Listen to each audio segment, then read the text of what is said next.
अस्सलाम वालेकुम नाज़रीन, मैं अब्दुल अजीम 7H न्यूज़ में आपका इस्तकबाल है। कुकटपल्ली के इलाके अल्लामा बंडा में टीआरएस पार्टी की जानिब से एक पब्लिक मीटिंग की गई, जिसमें minister KTR, minister Mahender Reddy और कुकटपल्ली के एमएलए कृष्णा राव ने भी शिरकत की। मिनिस्टर केटीआर ने आवाम से 100 डबल बेडरूम देने का वादा किया। आइए देखते हैं इस मामले पर 7H न्यूज़ के ब्यूरो चीफ रहीम खादरी की यह रिपोर्ट। హైదరాబాద్లో ఈ రోజు ఏమున్నది ఒక్కసారి మీరు ఆలోచించమని కోరుతా ఉన్నాను।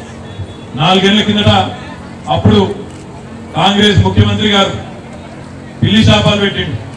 తెలంగాణ వస్తే మీ బతుకులు చీకటి అయిపోతాయి అన్నాడు। తెలంగాణ వస్తే మీరందరూ నాశనం అయిపోతారు అన్నాడు। తెలంగాణ వస్తే హైదరాబాద్ ఆగమైపోతుంది అన్నారు।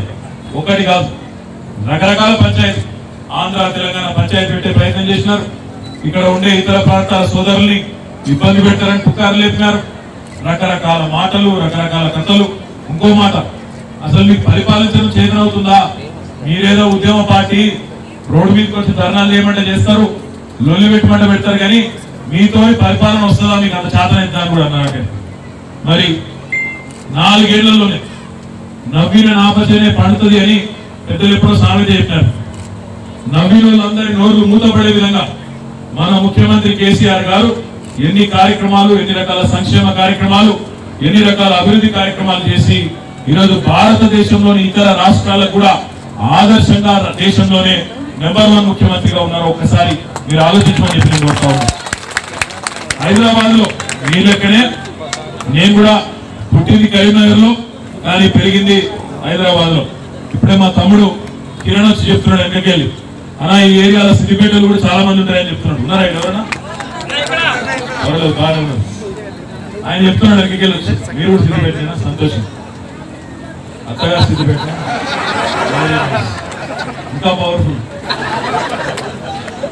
అయితే మొత్తానికి సిద్దిపేటలో నడుస్తుంది, ముఖ్యమంత్రి గారి సొంత జిల్లా కాబట్టి మీదే నడుస్తుంది, ఇక్కడ కూడా మీదే నడుస్తుంది। కానీ ఈరోజు మీరు ఒక విషయం ఆలోచన చేయాలి। హైదరాబాద్ లో ఎండాకాలం వచ్చింది అంటే ఎట్లా ఉండేది పరిస్థితి? కేసీఆర్ గారు రాకముందు ఖచ్చితంగా 2 అయితే ఉండేది। ఒకటి, కరెంట్ ఉండకపోతుండే, రెండోది మంచినీళ్ళ కోసం।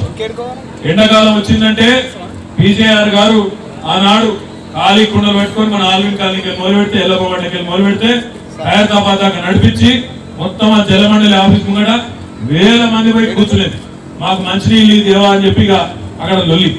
అట్లాంటి పరిస్థితి। కరెంట్ అయితే మీకు తెలియదు కాదు, హైదరాబాద్ లో కాదు రాష్ట్రంలో ఎక్కడ కూడా ఎండాకాలం వచ్చిందంటే కరెంటు లేని పరిస్థితి।